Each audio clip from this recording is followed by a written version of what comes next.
My name is Zach. I am on the sales team at Sydecar. If you do not know who or what Sydecar is, I will give you the explanation as we continue this conversation. But, I think to start on the topic of SPVs, obviously important to know your panelists. So, Zap, go ahead. Hey, I'm Zap.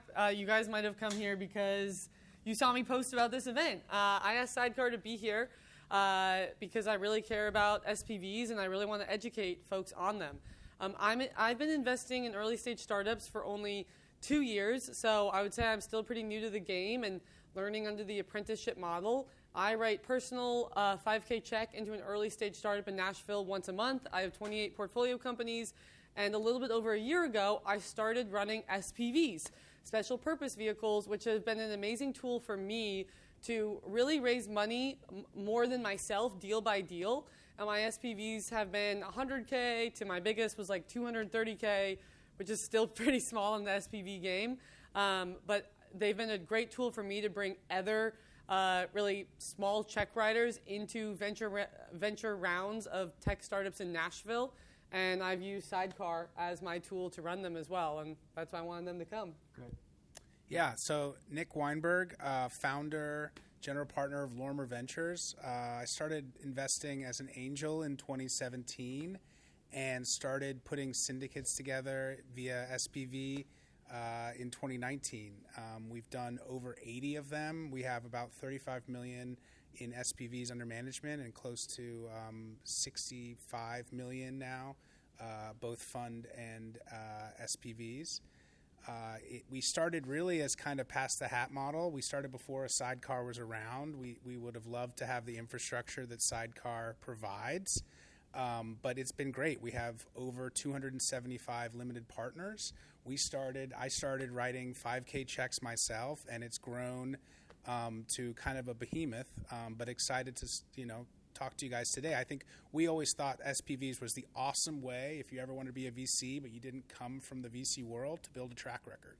So excited to talk about that and really anything that can help you guys get into the game and start building your own track records. And Nick is a big expert. I know that I might be more known than Nick in this room, but I brought Nick because he knows a hell of a lot more than I do. And when I first started doing my SPVs, I would call Nick many, many times to get coached by him.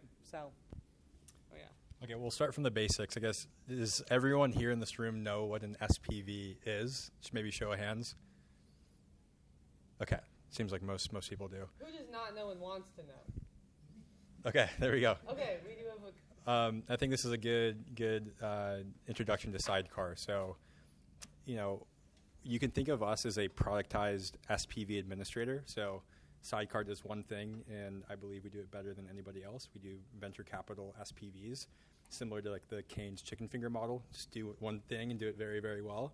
And we've created historically, if you wanted to create an SPV, it's single purpose vehicle. It's a simplified version of a fund. So one entity investing ultimately into one asset. So normally it was very high friction to get a vehicle like this created and launched. You have to engage with a law firm and open up a bank account and hire a CPA to do K1s and do all these filings you have to worry about. This was a very, very muddled process. And having an administrator exists like Sydecar, you can spin an SPV up in 4 hours. So it's incredibly easy. It's cost effective. You don't have to pay anything up front. All you really need are a pool of accredited investors and a end entity that you want to invest into. A company, if it's a seller, if it's a secondary deal, maybe another fund if you're investing into another SPV fund or SPV. It's never been easier to get these vehicles launched, and it's the barrier to entry is a lot lower. So I think maybe that's a good segue for Zap. Like, I know that you're currently have built or in past we're building a track record via SPVs. Just like walk us through that experience and maybe like where you want to go after SPVs, or if it is just going deal by deal. Well, let me dig in more to kind of the SPV 101, which is it's just a business created just to pool investor money together, so you almost have more like buying power as investors, but you show up on the cap table as one line. And so for me, it's been an amazing tool where most of my LPs in the SPVs that I run, like my average check size is $10,000. And I think my average round I'm investing in is like a $3 million round. And so my investors probably would not have the ability to kind of earn their right on the cap table writing a $10,000 check. And so the SPV is a tool of us pooling all of our money together as a collective. And so we can participate on that cap table. When someone is writing a $2 million check, we show up 10 people writing 10K checks, and we're one line investing 100K. And it's just been an amazing tool to do that, because many startups are going to be a little hands off of folks of taking very small checks from people unless they have a really deep and known relationship with them, because 5 to 10K is not enough capital to move the needle, but together it is. And so, sorry, I kind of jumped in there because I wanted to explain that. Does that feel, though, I just want to ask folks, like, do you feel like you get SPVs? Okay, can I ask another question? Sure. Sorry, I'm kind of cutting into the moderating. I want to see, like, did people come out, like, who's interested in just running their own SPV? Who's interested in that? They want to use SPVs to do stuff. Cool. 3 people, that's it. Okay, who is interested in investing in SPVs themselves? Okay. I still feel like there's some hands not raised. Like, does anyone want to speak up of, like, what makes you, like, how do you see yourself wanting to learn more about SPVs? Anyone want to volunteer? Yeah. I want to help founders to understand about Yes. Okay, that's good to know. Yeah, I'm with her. Like the idea that there are founders who need to raise, and maybe this is an option that they have never considered. Totally. Now realizing that's a possibility for them. 1,000%. One more? Just interested in learning and seeing what all different vehicles are out there. Love it. Sure. I'll give it back to you. Nick, do you want to put on the founder front, or do you want to? Sure. Yeah. I mean, so like, I guess from a founder perspective, why don't you want to take a bunch of individual checks? It's a pain in the butt. Using a cap table management like a Carta, there's lots of administrative requirements. If you're taking tens or hundreds of investors, things change. Let's say your address changes, your contact information changes, your email changes. This is a total pain that founders really don't want to be putting any sort of administrative requirements on. That's the reason why they don't like to take small checks. Not just that it doesn't move the needle, but also it's just administratively really challenging. I think also, good investment rounds are hard to get into, and so it offers a way to get access that maybe you wouldn't have had before. And so that's really kind of the real value that I've found, is that it enables deal flow to be democratized, whereas it really hadn't been before, because these things move really quickly. That's really been this use that we've seen, is that it's enabled people that aren't necessarily nose to the ground to find deals can find them, digest them in the right way for them, and get access where they couldn't get access before. I want to add one more thing on the founder front. Oh, yeah? I was going to say, quick question. Yeah. Do you think that with the ease in which now Sydecar and other products, you put SPVs together, that'll kind of dig into the need for like Reg CF, which has historically also just been a huge drain on the cap table and a nightmare in terms of from an SEC standpoint? Yeah, absolutely. I think like Reg C, Do you want to explain what that means really quick? it's the limitation on how many investors that you can have on your cap table, I believe. I'm sorry, Reg CF. So Crowdfunding. Crowdfunding. Crowdfunding. So they're still doing, I believe, SPVs in the way that they're doing. They're not. These aren't individuals. Doing Reg CF, I don't believe, is all individuals on the cap table. I think it's still like an SPV model. I think it just allows you to have a higher number of investors in your SPV, which kind of is like a look through. So I think that piece, like making it easier, lower barrier, it's now even easier to be an accredited investor. You can take a test, for example, to become accredited. It used to be a net worth or income test, or you had to pass a series, a FINRA series reg test. So it definitely has enabled more people to be qualified as an accredited to participate both in SPVs. And I believe that the most of crowdfunding is kind of like a democratized SPV. I don't think it's each individual is on the cap table directly. So I think I think honestly, like the regulatory change has made it easier to do SPVs as an investor, particularly making people credited by test versus necessarily just income, which is kind of like rich person game only, right? Yeah.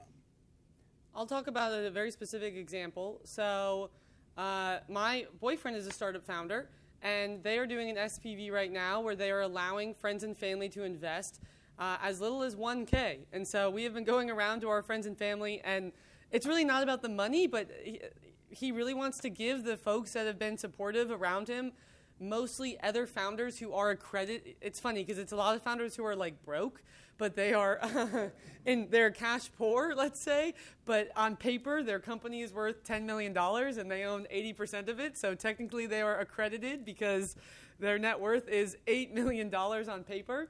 But we're going around kind of this org I run called the Lighthouse, telling other founders, hey, if you want to be part of this startup, you can invest as little as $1,000. And we're letting people in there through that SPV, and we can have up to 99 folks do that.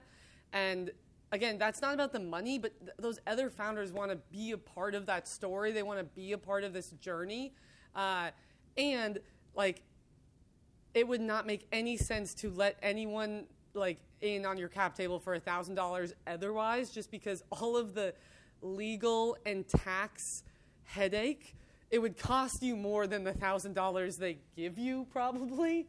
And so the math doesn't make sense. And so, sorry just to like tie this back to Sydecar one more time, but like Sydecar makes that like math like possible where there isn't like extreme cost to allow 99 people to give you $1,000. But otherwise it would cost you like $99,000 to let people do that. Yeah. Okay, you can educate me on this. Yeah. 8th grade. Is there one person who's typically the administrator running point to raise all from the other people who are participating in the SPV? So they're like, all right, I'm the Sponsor. I don't know. So it's a sponsor. Is that a typical language? Yeah. Like, You want to talk about running a deal? Go find 10 people, pull it together through the SPV. Yeah, I mean, so do you guys use the same language, sponsor? It normally depends on like the actual structuring of the vehicle. You can have like a master series LLC structure, which like the terminology would be different if it's like a GPLP structure. I guess we could just use the wording that you're probably most familiar with. I say SPV lead. Yeah, it could be advisor, There is a manager. lead. Yeah, Someone lead. is, signing the. Actually, Sydecar signs the paperwork, but I mean, Sydecar is kind of the sponsor in this instance, Yeah. but so certainly, and that's probably like 202 is make sure you know this person and make sure like you trust this person, right? I think there's like an element that even Sydecar would advocate that this is somebody that you should trust and know because they do have power. You're giving them some element of agency in your money and your deal that you should just trust this person. It varies. I think the nice thing about Sydecar maybe is that you don't have to trust them as much, but if you're doing SPVs that are administered outside, there is certainly you should get to know this quote unquote sponsor or deal lead or whatever. That's like very important, I would say, because there's just wrinkles to all of this that you want to trust that person. and the lead can be the founder. So someone can run an SPV into their own company. I will say that's probably a premier use case for Sydecar.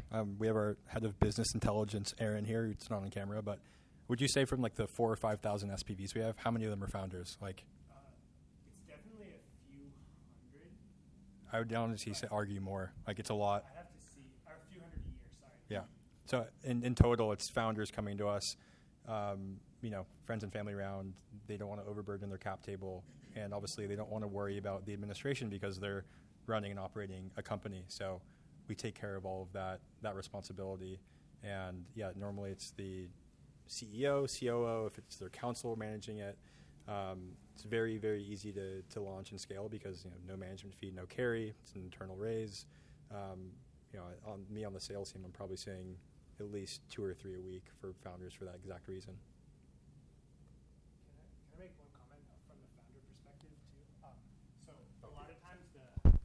I love how we're passing these little mics. Yeah, so not all the time, but a good kind of, if I can speak generally, your future raises, participants in your future raises will want to know like what your cap table looks like and the sort of cleanliness and sort of almost like normalcy of your cap table can actually impact like the appetite to invest. So they want to know that the active participants in the company are legitimate and kind of explained and even like kind of still like relevant to the success of the company. And you can imagine that if you have 300 people on your cap table and you get to Series A and everything's going great and you go talk to your number one VC and they ask you like what's going on here, who are all these people, what are they doing, it's a lot easier to have like that one element that represents other people. So that's just another benefit to like that cleaned up cap table. And we actually see people retroactively cleaning up their cap table if they maybe have too many small checks because they get to a certain milestone and realize this is actually making us look a little frantic or it's hard to clean up. So they roll all those people into that one SPV or that one line. And I would say it's not even clean up. It's like governance. So if you're investing in a safe, for example, and we can get into like fuller mechanics on this, but essentially every safe holder typically has the right to block a transaction. They can basically not consent to a buyout. If they don't like the terms, they can hold up the whole deal. And I've seen this happen before. So there's situations where you need votes of shareholders potentially, depending on, the governance structure. And having a bunch of onesie, twosie, 5,000, 10,000 trying to herd cats to get some sort of consensus, particularly if you're using some of these convertible structures, is really painful. So I definitely see the value, and founders see the value just from a governance perspective of being able to like sort of get to their own consensus mechanism, in an aggregated, cleaner way than having a lot of small investors on the cap table that, particularly if there's safe structures that can prevent certain transactions, it's really painful to get everybody to sign off on it. It becomes incredibly a high legal burden. So like those are the types of things where you want to clean up because, as a founder yourself, you're like, I don't want to take a bunch of 5, 10K safe, notes because then if we do end up selling the company before they convert in, I have to get them all to consent and sign off on it, and it's painful. So that's like a big value to aggregating all these checks into a single SPV from a founder perspective. You guys talked about, obviously, like venture friends and family rounds, but an SPV can be useful at any given fundraising point, correct? I mean, even give an opportunity for some smaller investors to pull together to participate in the price round. I tell people I have another startup who's raising an SPV right now who sells to dermatologists, and they brought it to their customers. And they have, I believe, 54 dermatology practices all investing through an SPV. And they just sent an email to all of their customers and were like, hey, thank you so much for being a customer of our technology. We appreciate your support. If you are interested in investing and benefiting from the success of our business, we'd love to open up the opportunity for you to invest in this SPV for as little as $5K. And actually, I'll just talk about this deal in particular raised a lot of money from their customers. Their customers were like, I don't know, dermatologists, I think, make a lot of money. So they were like pretty excited to get to invest in like technology that they use. But they're making their lives a lot easier as a founder of they pooled all 54 of these investors together. So when they go and raise that Series A, that VC isn't going, what the hell, who are all of these people? We need to clean this all up because we cannot go get collecting 54 signatures will take a lot more, and explaining to 54 people what they are signing when they do not invest in private market deals very frequently is going to be hard. So I think another use case is customers, and I've been really trying to like get more of my startups to raise from customers, period. But it allows smaller checks and it allows them to like engage, but there is kind of the lead is sort of making these legal decisions and disseminating that information back to them most frequently. And so the founder isn't spending their time educating all 55 of those people. It's the SPV lead is often. I think an interesting point, which we can maybe launch off of, is maybe I know managing wasn't like a marquee focus here, but let's talk about maybe common pitfalls or for first-time managers. you want Can we talk about running a deal? yeah, exactly. Let's go just from soup to nuts. I guess maybe you guys probably can opine on that better than I can, but Can I talk? Sure. Sorry. No, please. I want to explain this because this is what I get asked all the time. That I'm like, maybe you guys aren't asking this, but I get a lot of emails about it. And I'm recording this for that purpose. Okay, so I run SPVs. And when I first started, I was like really scared. I thought it would be really hard. And it was terrifying when I did my first one. But the operations of it all was shockingly a lot easier than I expected. But the perhaps like psychology of running a deal was the hard part. But what I do like step to step is I find company that I want to invest in. Typically, they already have a lead investor, so I have some sort of signed term sheet or signed safe with one of their other investors. I upload that to Sydecar. Every time I do it wrong and Sydecar emails me on how to fix it, every time I put ink in the company name in the wrong spot or something, every single time. But once we solve that, Sydecar emails me to be like, hey, we can't approve your SPV till you change one thing. But usually I get it approved the very same day. And then as soon as it's approved, I get an email out to all of my potential investors. And so I email all of these investors. I email the deck. I email some information about the company. I actually add a video of why I am investing and why I am leading this deal and why I care about it. And then I talk about the deal terms. And then I have a scheduled call with the founder that people are allowed to join. And then so my people reading that email get to choose, like, I'm interested, I'm going to join this call. Great. 1 week from now, we do the call with the founder. And then immediately following that call, I'm like, all right, the deadline is typically 1 week from now. Let me know the allocation you are interested in, and I will send you essentially just a link through Sydecar. And through that link, you are going to sign and wire. And you need to sign and have sent the wire by 1 week from now. 1 week later, everyone has signed and wired. I just click a button on Sydecar and I say, close this deal. And from there, they kind of do the rest, I think. yeah, exactly. And so I share all of this of like, I opt personally to share a lot more with my investors perhaps than some investors would.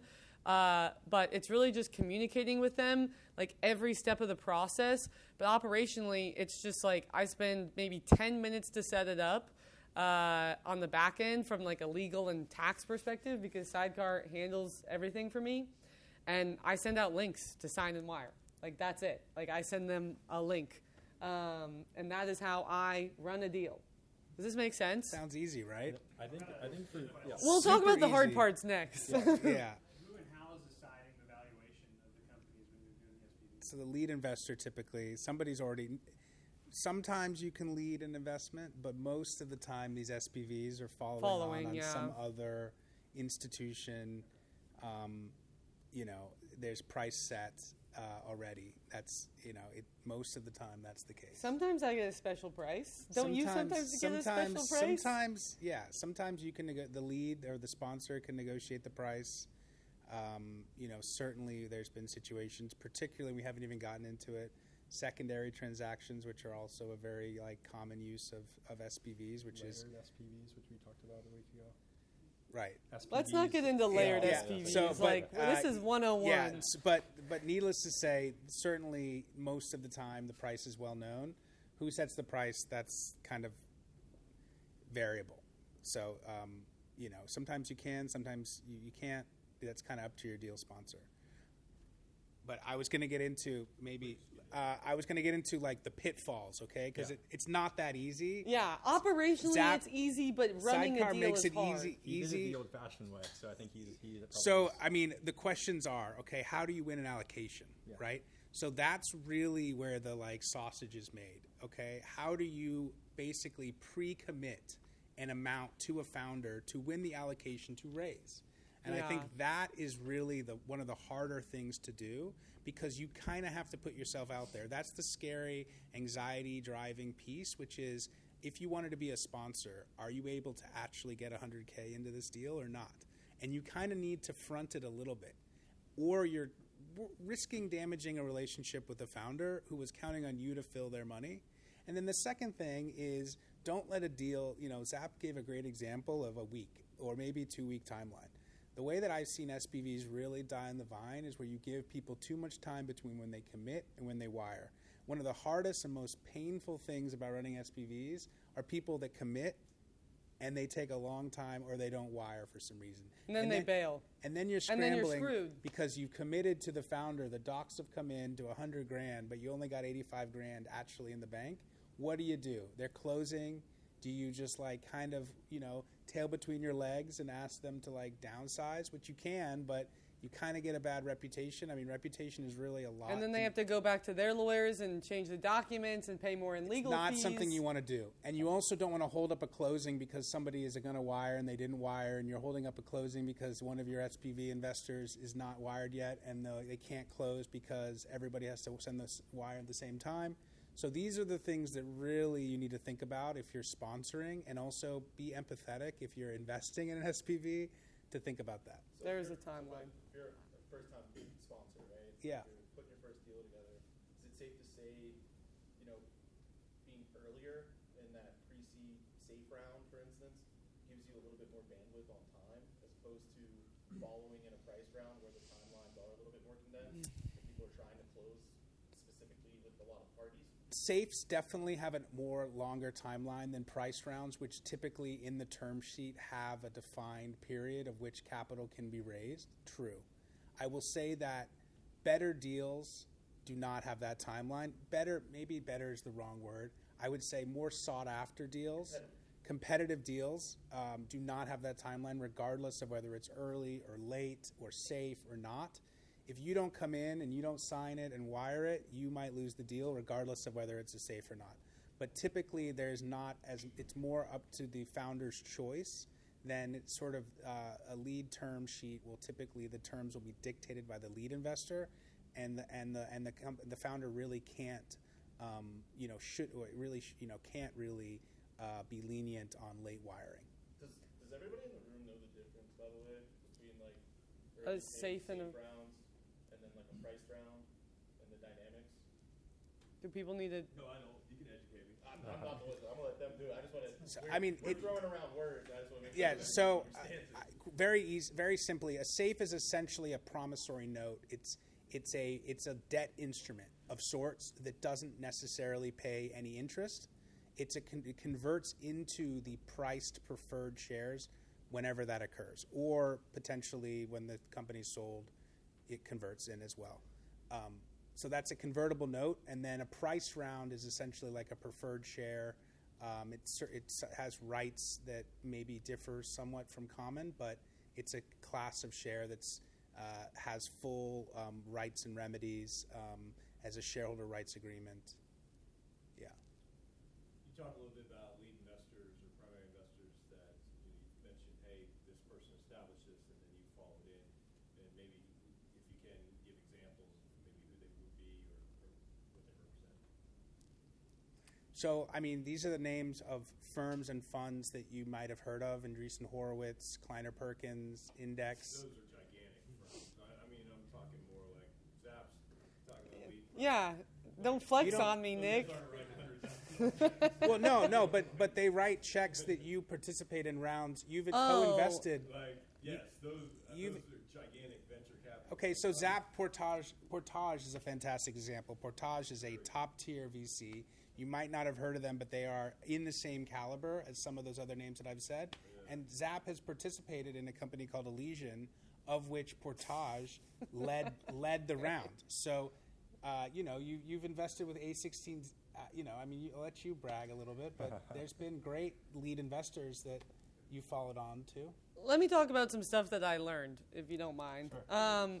I want to backpedal a little bit of what we were talking, the Nick's pitfalls.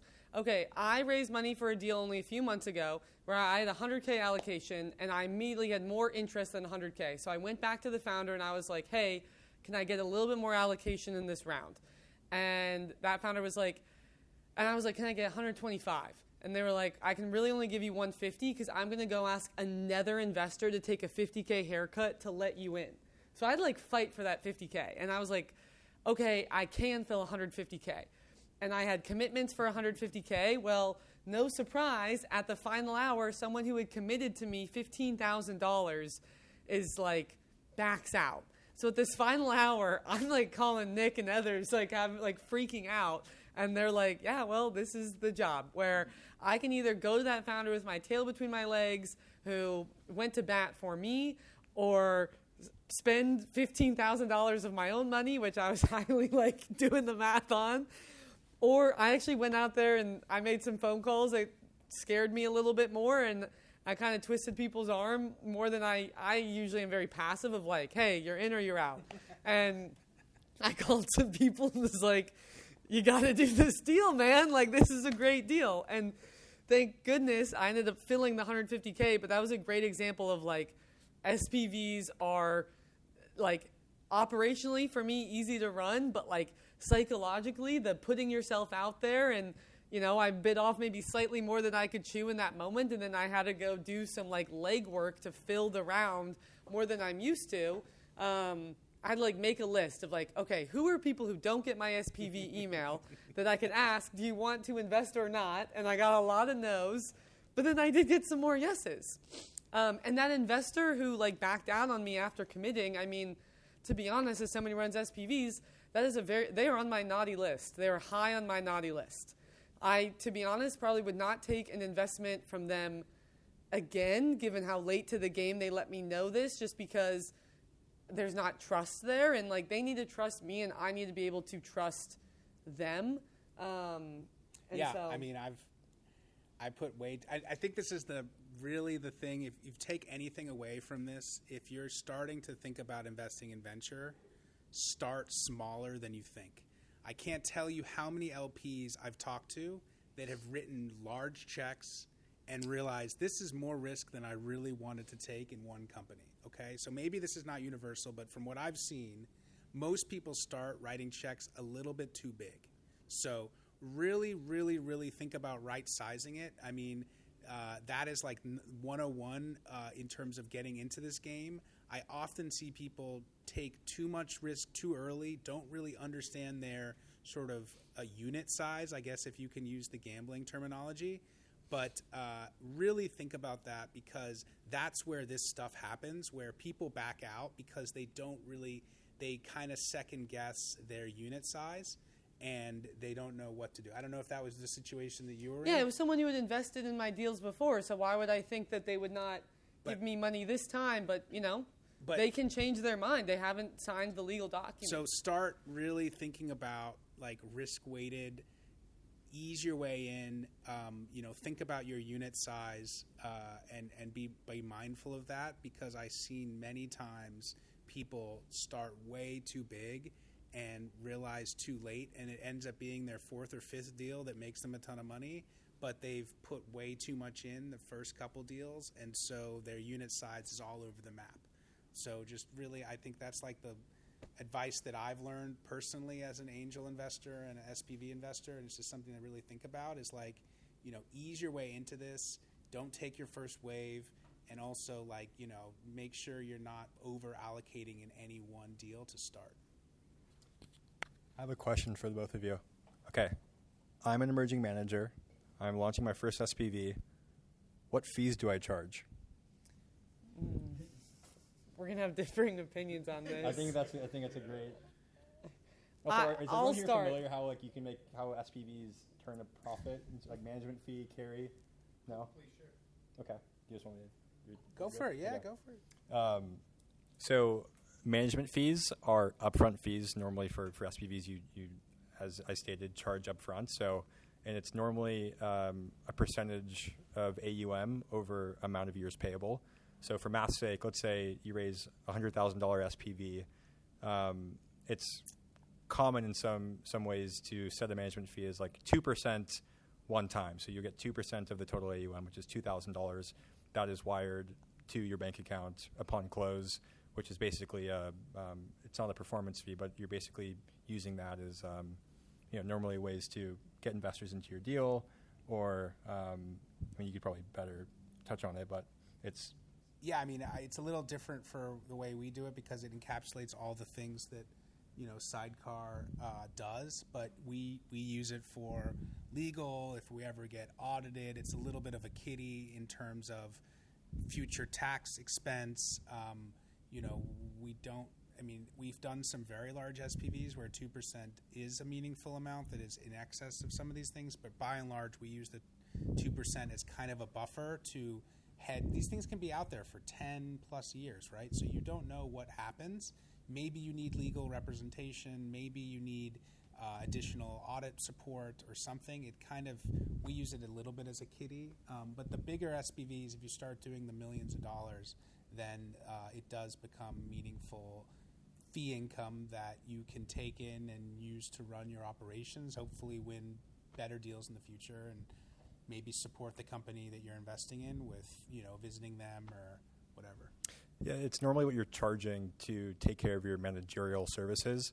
The way that Sydecar works is that the Sydecar fees are automatically distributed pro rata across all of the investors. So the investors will automatically incur the administrative costs that we add. So normally, like whatever it is, and I don't know, Zap, if you actually charge management fees, but whatever you set as a management fee, we will trim it off the top, and it'll go directly to your bank, and then obviously just carry, which is a performance fee, if you want to find on that. Most people charge management fees. I do not, because I am bad at charging people money, and Nick yells at me that I need to charge fees, but I just give too much value away, I guess. But let's talk about carry. Here's how SPVs really make money, okay? Getting rich off of fees is going to be tough unless you're raising millions of dollars that you take 2% on. What you're really trying to make money on when you run an SPV is your carry, which means that once you pay your investors back, for every dollar they make past that, you make 20 cents. And so, like, my math is like if one of my 100K SPVs does become $1 billion, I walk away with around, this is very vague math, I will walk away as the SPV lead with around $4 million. Like, that's a hell of a lot of money for just not using any of my own money and using other people's $100,000 to get into a deal. Those investors walk away with pretty much also $4 million as well. Yeah. So they made great. Everyone gets to win. But that's really what most people are raising SPVs for, is they want to get that 20% carry. I write 5K checks, which I hope make me money as well. But when you run an SPV, you make money off of other people's money, but also you did the legwork of earning the right to access the deal. And not all deals are 20% carry. Some deals are 10% carry. Yeah. There typically is some sort of, carry fee. That's kind of why we do it, and we try to source the deal. It's kind of, the reason why we're in the game. But the carry isn't fixed. It's definitely something that can vary from deal to deal. Yeah. Standard in venture is 2 and 20, but you'll see all sorts of things with SPVs. Particularly the later stage stuff is typically less carry. That's what I've seen is more established names. The carry and the fees are normally smaller than the earlier stage stuff. It's also common to set. Yeah, sorry. You mentioned $1 billion. That sounds awesome. Everybody gets $4 billion. In the likelihood, more likely that it goes to a Series A round, and then shares get diluted, and you can decide if you want to stay in or stay out. Can you kind of talk through that a little bit? Tenders. I How didn't think about we were you going to talk get through into that? So just because a company raises Series A does not necessarily mean that you can cash out. That is a separate conversation, and you shouldn't invest in these assets thinking you can cash out by the next round. You should really, if you're investing in early stage companies, that I'd say early stage is anything earlier than a Series B, you really should be looking at an 8 to 10 year horizon for your money to be locked up. Now, there are certainly situations where incredibly successful companies have more demand than they want to sell into the market, and so they do something called a tender. A tender offer is essentially where investors will buy the shares of existing shareholders out, sometimes common, which is the employee shares, or the early preferred shares, and that is a way to get capital return before a event like an IPO or an acquisition. So that certainly happens. Happening in the Series A is less likely. Happening in the Series B, I've seen quite often. And then there's another way of liquidity, which is in the secondary market. So I don't know if you've seen things like Forge or Hive or even NASDAQ private shares, or there's a number of them out there. They will essentially broker your shares where you can potentially sell them to another investor. But again, this is a rare breed of companies. It's a growing number of companies, but it's still a very, very small percentage of companies that have liquidity for those types of events. Now, if generally, sorry not to dominate this, but if you're selling on the secondary market, you're selling 70 cents on the dollar. Not necessarily. Not necessarily. Not necessarily. Typically, you do get at a discount right after a round, but if it's been a while since there's been a round, okay, you're not. If you had OpenAI shares or you had Anthropic shares, you or SpaceX, those are not trading at a discount. They're raising a lot of rounds, but in between rounds, those are trading at a premium. Databricks trading at a premium. Like there is a number of high-flying companies that are trading at a premium after the round because the demand is so great. So its price discovery is pretty interesting. One of the things, I have a Series C company that I work with, and they've had people trying to go through some of these secondary market brokers. And the other piece of it, like the company shut that down. Like they didn't want people selling their shares on secondaries. And so like that's another, like you said, is rare. It also sometimes, depending on the way that it's something called a right of first refusal, or a ROFR, is typically written into these priced rounds in the shareholder rights agreement, where certain major shareholders, essentially certain shareholders that have a certain percentage of ownership of a company, have the right to buy shares at a certain price. And there's also oftentimes situations where the company can shut down any secondary transactions unless it's like a generational transfer, like putting it into a trust. We can get into some of these interesting dynamics. There's sometimes ways to get into these things by having people put their shares into trusts and then buying into the trusts as a way to acquire or sell some of these shares. That's like 303 type secondary stuff. But there are ways to get around some of these ROFRs, but generally, and that is another thing that you should be very, very careful of, okay? If you are participating in SPVs in very prominent companies, you should be very cautious around these types of dynamics of, do you actually own the shares? You want to make sure that everything cleared the ROFR and it's all like, copacetic, because if they find out that shares were transferred falsely, there can be issues. So I would say be very careful around the secondaries. We've focused on primary financings where their risk is lower, but if you're looking at buying shares of SpaceX or something, just be careful around that stuff. I have two questions. The first is, what's the appetite for pro rata rights so the SPV in the earlier round can participate in future rounds? And then the second question is it common practice or even allowed to have employees to participate in that SPV? So pro rata is something that a founder will grant to an investor. So that is subject to the relationship that the sponsor has with the company. It happens. It is interesting in an SPV because if you are getting pro rata rights into your SPV, then technically, if you're whatever percentage ownership of your SPV that you have that percentage ownership in that pro rata.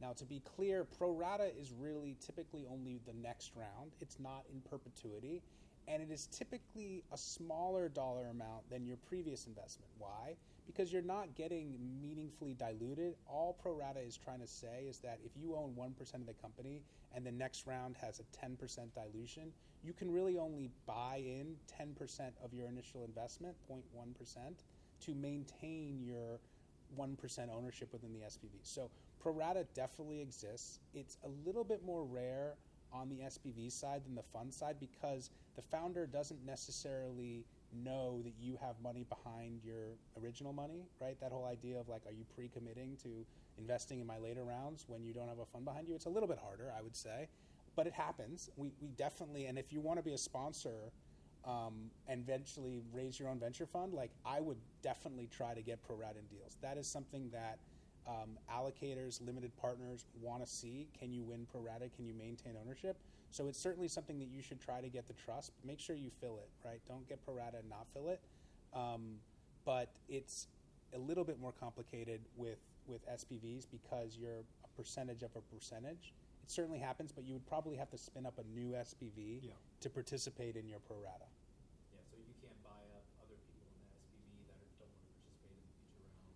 You have to only maintain the amount that you have of the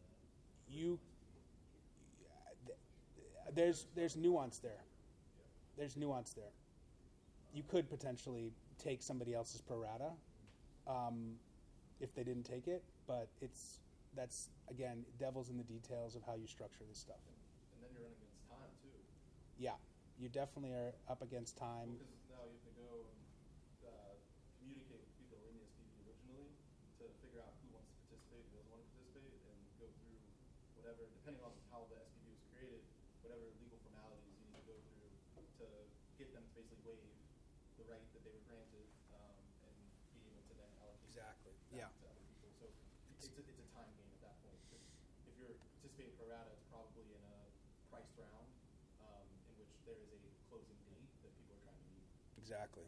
So again, reputationally, it can put you in a bad spot as well. Yeah. So just be careful if you're a sponsor getting pro rata. Make sure you can backstop the pro rata with your own capital, basically, is what I would say, and then worry about it later. That's kind of how I've done it, unfortunately, or fortunately.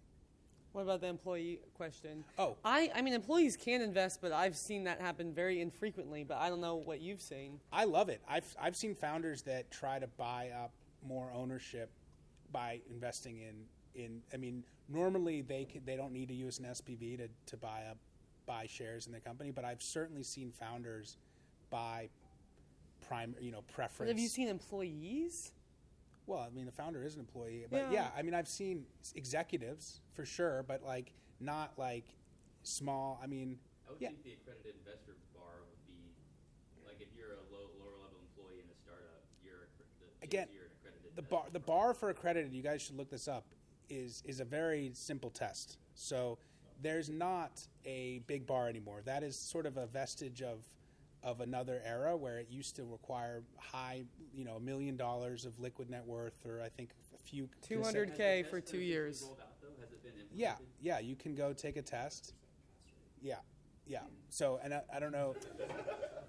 We will send the test. Yeah. Well, also technically the 506B exemption, which we operate under, it doesn't really make sense why I'm bringing this up because Sydecar requires all investors to be accredited. But I mean, you're a lawyer, so on 506B you can have up to 30 or 35 non-accredited investors. It does. Yeah. Right. Yeah. Anyway, it's gotten a lot easier to take this test to be self-certify as an accredited investor. Depending on the employee, I know a lot of companies will try to use like the knowledge qualifier. Yeah.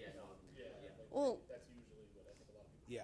I think a lot of people misunderstand the accreditation. Like, being an accredited investor and signing that paperwork is to protect the investor. And making sure the United States came up with like, these are the ways that like we know you're smart enough to be able to invest in this asset class. And like you are kind of signing away like, all right, I know what I'm doing. But I've had so many people be like, I don't know, like ask me a bunch of questions. And I'm just like, are you accredited or not? Like it's a self-accreditation. You say, I am accredited or I'm not accredited. You should definitely really try to be, but I don't think you need to like call your accountant of exactly how much money you made last year if you think that you probably made plenty of money. You're kind of waiving your own ability to sue. You're waiving your own ability to sue. So like by claiming that you're accredited, whether you are or not, you're kind of waiving that, responsibility. Like that's true. But in a 506C, you have to do some sort of independent verification. Yeah. Yeah. Right. But there's not that many 506C deals out there because it's like way more complicated. No? It's something we've done historically, but not anymore. But yeah, all this is to say, that, again, I'm not a lawyer. This is not advice, but You're yeah, in a law firm. I'm in a law firm. Yeah, the liability in most, if not all cases, will fall on the investor if they improperly attest. So that's at least with my experience. Yeah. That's the tape they're going to play. I think let's do. But be honest. Yeah. We encourage honesty. Yes. Be Above honest, all but else. you don't need to like overthink it. Like I've just had people be like, because it's technically, I guess, when you look at it, it's like your post taxes earnings or something. So once you pay your taxes, how much money did you make? And there's like some nuance in that. And I've had people be like, I need to do the math, and I'm like, I don't know. I think if you made like $300,000 last year, you're probably in the clear. Like, but anyways. Let's do one more question and then let's go. Richie? I think you kind of addressed it, but when we explored SPVs, people were like, following route just gets so miserable because you have to reach out to everybody, and like if you can't get it together, you're screwed. Like, how would you argue against that? Bring money to the table. Be able to backstop at least some of it. Like, I would say that, and to build a reputation where you know and trust in your LPs. Like, I think unfortunately that's the risk that sponsors take. But like, if you're going to be in the game of sponsoring stuff, you need to be able to know you have a couple partners that can backstop your commitments. And be quick. Like, and also be oversubscribed. Like, to the extent that you underpromise and overdeliver with your allocations, like, you want to be oversubscribed in deals. Like, it's okay to cut back your SPV investors, and in fact, that is better because they get really excited and they want to do the next one or whatever. So I would say underpromise and overdeliver to your founders in terms of where you think your coverage can be. And also what I advocate to Zap, but if you're going to start sponsoring SPVs, have these check-ins with these people that are investing with you on like a semi-annual, annual basis, and ask them like, how much do you want to invest in private companies this year? How many deals are you thinking about doing? Like, have those conversations if you can before the deal comes, because then you'll know who to reach out to, and you can manage their appetite and their unit size a lot better. Does this all make sense to folks? Are we feeling good? Who thought it was still a lot of mumbo jumbo? No one? Okay, so we did a good job. Nice crowd. Well, hopefully it wasn't too boring and stale, and it was actually interesting. I think Nick and I could talk about this all day, as well as Zach. So if you have any more questions, let us know. Otherwise, I think many of us are getting in an Uber to another happy hour that might be a little bit more boozy, let's just say. Sound like a plan? Yeah. Thank you, guys. Thank you guys. Nice job. That was such a bad high five. Thanks. Sorry I was late.